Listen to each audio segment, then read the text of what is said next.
Tantor Audio, a division of recorded books, presents The World of Sugar, How the Sweet Stuff Transformed Our Politics, Health and Environment Over 2,000 Years, by Ulbe Bosma, narrated by Julian.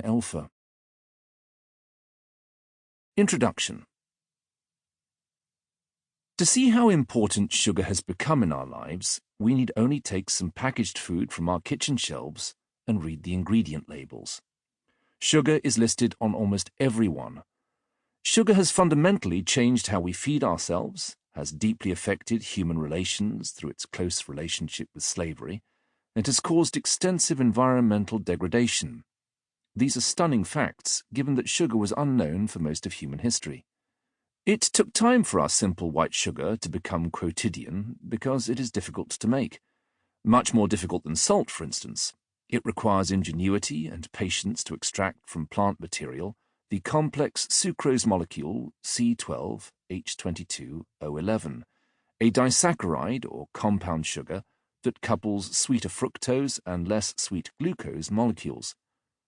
The resulting white table sugar was a luxury 200 years ago and could only be produced in small quantities through costly and time-consuming artisanal manufacturing. Today, huge factories with gigantic crushers, boilers and centrifuges turn massive volumes of sugar beet, or cane, into crystalline sugar within a matter of hours. Granulated sugar is no more than 2,500 years old, and white crystalline sugar started its career even more recently, about 1,500 years ago, in Asia as a pure luxury, a sign of power and wealth. Sugar initially had no purpose beyond royal banquets and ceremonies or in tiny medicinal doses. Royal sugar consumption percolated over time into the elites in the growing cities of China and India, as well as much of Central Asia and North Africa, before reaching Europe.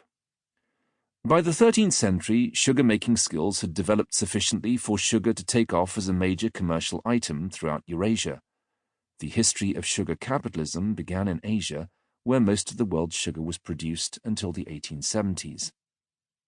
Sugar's widespread commercial success fostered a chain of small innovations in cane crushing and juice boiling, which further lowered the price. Over the past 700 years, sugar has showed up in a rapidly growing number of recipes across the world and increasingly became part of daily diets. It was Europeans who turned sugar into a globally cultivated commodity precisely because they were incapable of growing much of it on their own continent, at least not prior to the introduction of the sugar beet. When Europe learned to love sugar, its demand had to be met from overseas and from the Americas in particular. What followed was a story of deeply shocking cruelty at a scale beyond imagination.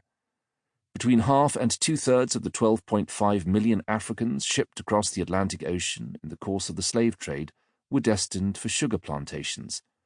The labor regimes on sugar plantations were exhaustive and lethal, far more than those of tobacco and coffee production, for instance. By the late 1860s, when Karl Marx was writing his monumental Capital, half of the sugar consumed by the industrial proletariat in Europe and North America was produced by enslaved people. In the mid-19th century, sugar was what oil would become in the 20th, the global south's most valuable export commodity. The crucial difference from oil, however, is that almost every country has been able to produce sugar. Since Europe was cut off from Caribbean sugar under Napoleon Bonaparte's rule, beet sugar became a viable alternative. From these roots, the same white crystals could be extracted, but never as cheaply as from cane. Powerful beet sugar cartels in wealthy countries convinced their governments to establish protectionist policies, not only shielding them from competition from poorer cane sugar producing countries, but also enabling them to dump their excess production abroad. The marriage between expansive global capitalism and increasingly powerful nation-states artificially cheapened sugar. This in turn facilitated sugar's introduction, in massive quantities, into industrially produced food and beverages. Today, the scale and economic clout of the sugar industry makes it incredibly difficult to address market inefficiencies, overproduction, and overconsumption. In his classic work, Sweetness and Power, 1985, the anthropologist Sidney Mintz argued that the history of sugar shows how modern consumption, global inequalities, and the emergence of modern capitalism are all part of the same massive transformation of our world. The history of capitalism is indeed Janus-faced, as it involved immense material progress but also caused social misery, unhealthy consumption patterns, and environmental destruction. The environmental consequences alone should make us rethink sugar production. Currently, the average annual sugar and sweetener consumption of a person living in Western Europe is 40 kilograms. In North America, that number is almost 60 kilograms. Now imagine if the entire world were to consume the same amount of sugar as the Europeans. Global production would have to increase from the present 180 million tons to 308 million tons.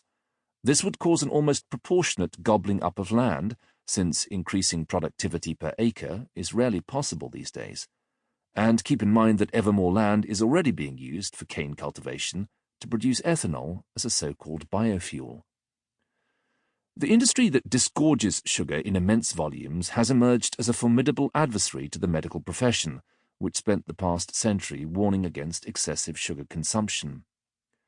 Human metabolism evolved in light of food scarcity, not calorie abundance, and today we suffer the consequences. Sugar has already ruined the health of many, and matters are poised to grow worse. Incidence of type 2 diabetes, associated with obesity, a condition to which excessive sugar consumption contributes heavily, is expected to rise at an alarming rate over the next decades. The World Health Organization had every reason to declare obesity a pandemic in 1999, but the announcement went largely unnoticed. Sugar is not a virus, after all, and was allowed to quietly continue wreaking havoc. This book is not only about sugar, but also its history, which is made by people. It is the story of millions of workers doing exhausting labor, from field to factory, to produce sugar. It is a history of resistance by the enslaved and by contemporary cane and beet sugar workers, and by millions of farmers who persisted in making their own raw sugar rather than bringing their cane to the big industrialists. These industrialists, who typically operated in tight family networks, are also crucial actors. Big producers came from diverse national and ethnic backgrounds, but if they were cane sugar producers, they were often born and raised in the tropics. They were among the first in the world to apply steam power and revolutionary insights from physics and chemistry to the manufacture of refined sugar. They were truly a colonial sugar bourgeoisie, spreading industrial modernity, although their progressiveness was confined to their narrow class interests. They created huge cartels and ruthlessly exploited labor and nature. We will meet the members of the world's most important sugar dynasties, the Karimis of Egypt, the Venetian Corner family in Cyprus, the Lascelles of Barbados, the Havameyers and Fanjuls in the United States, and the Birla family in India. Sugar's ascendancy is a remarkable and globe-spanning story that covers more than 2,000 years. Over the centuries, humans have perfected the art of making sugar and unraveled the miracles of chemistry in service of the loftiest industrial and commercial goals. Sugar, once a soluble white gold, is omnipresent in every conceivable edible item today. This reality contains within it a history of human ingenuity, the transformation of something sweeter than nature into a bulk commodity. The ubiquity of sugar tells us about progress but also reveals a darker story of human exploitation, racism, obesity, and environmental destruction. Since sugar is a relatively recent phenomenon, we have not yet learned how to control it and bring it back to what it once was, a sweet luxury. 1. Asia's World of Sugar. On a hot September day in 1826, Robert Minion, a young British Army officer, stood at the banks of the Karun River in the Persian province of Khuzestan. He had just left an unappealing small town built with stones cobbled together from the immense ruins stretching miles along the river. In old, probably Persian documents, he had read that the ruins related to a city pillaged during the Mongol invasion in the early 13th century.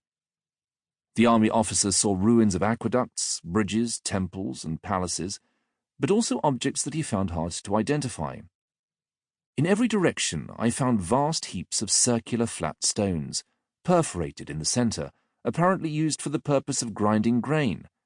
Though rather colossal, indeed, for such a purpose, as they generally measured 4 Sample complete. Ready to continue?